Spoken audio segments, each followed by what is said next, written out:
A história do Brasil é cheia de momentos de ruptura, sabe? Aquelas viradas de chave que mudam o rumo do país.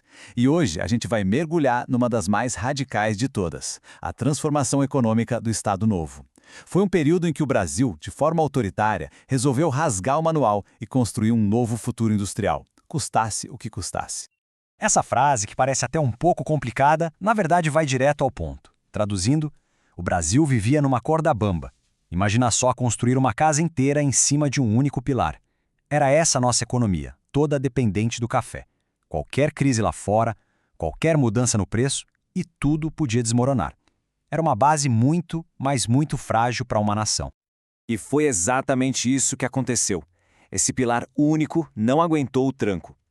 Vamos entender direitinho como aquela estrutura da República Velha, que girava em torno do café, simplesmente não conseguiu resistir às pressões do século XX e acabou abrindo a porta para uma mudança bem drástica.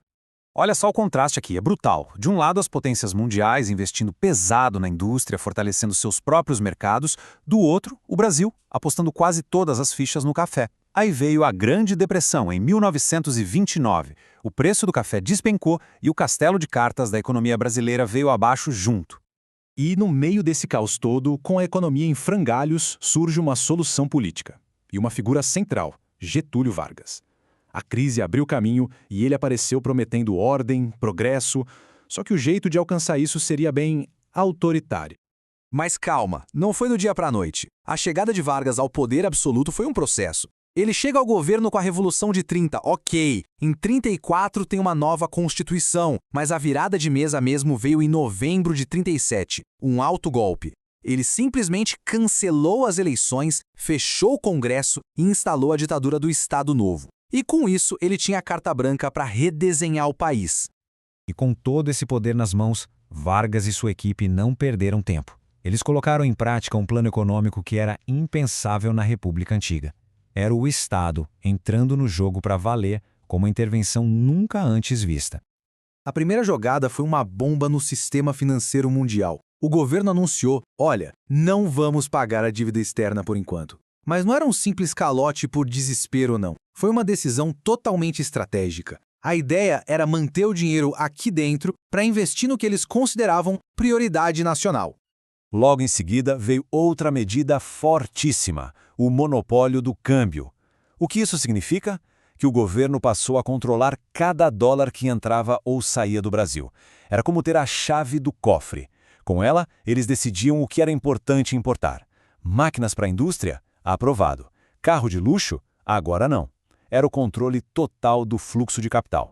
E o café, aquele que já foi o rei da economia, oficialmente destronado. O governo abandonou de vez aquela política de ficar sustentando o preço que por décadas só ajudou os cafeicultores. A nova obsessão, o foco total, era a industrialização. E quem ia liderar esse processo? O Estado. E claro, isso não ficou só no discurso. Para fazer a coisa acontecer, foi criada uma máquina pública gigantesca, cheia de conselhos e autarquias.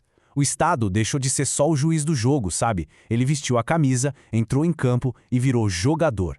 Passou a ser produtor, investidor, dono de empresa, tudo que fosse considerado essencial para o país. E aí, no meio de toda essa revolução interna, o mundo explode. Começa a Segunda Guerra Mundial. E o que era uma tragédia global, para o projeto industrial de Vargas, acabou se tornando uma oportunidade de ouro, uma chance que ninguém poderia prever. Mas ainda existia um problemão. Como é que se constrói uma nação industrial sem a base de tudo? Sem aço? Era como querer fazer um arranha-céu sem cimento. E uma siderúrgica era um projeto complexo, caríssimo, quase impossível de se fazer do zero. A solução veio com a jogada de mestre de diplomacia. O Brasil se alinhou aos Estados Unidos e aos aliados na guerra, ofereceu acesso a matérias-primas que eram vitais para o esforço de guerra e, na troca, conseguiu o quê? O financiamento e a tecnologia americana para construir a nossa primeira grande siderúrgica. E assim nasceu a Companhia Siderúrgica Nacional, a CSN, o grande símbolo da nova era industrial brasileira. Bom, e depois de tudo isso, o que ficou? Todas essas políticas radicais, implementadas durante os anos de autoritarismo do Estado Novo, deixaram marcas muito profundas e que duram até hoje na nossa economia. E os resultados, eles apareceram. Os números não mentem. Dá uma olhada. Em 1928, quase metade de tudo que a gente usava aqui vinha de fora. Em 1939, pouco mais de 10 anos depois, essa fatia caiu para só 20%. Foi uma queda gigantesca. O país estava, de fato, começando a produzir para si mesmo. Então, para a gente resumir, o legado do Estado Novo foi esse. Ele botou o Estado como o motor principal do desenvolvimento, criou a base da indústria que ia puxar o crescimento do Brasil por décadas e mudou para sempre o jeito como o governo e economia se relacionam por aqui. Foi uma modernização? Sim, mas uma modernização alcançada na marra, sobre um regime autoritário. O que nos leva àquela pergunta final, para a gente refletir. Não dá para negar que a virada econômica do Estado Novo transformou o país, criou um Brasil industrial que não existia. Mas essa transformação toda foi imposta, sem democracia, sem liberdades. Então fica a questão, o novo Brasil nasceu, mas a que custo? É uma pergunta que de certa forma ecoa até hoje.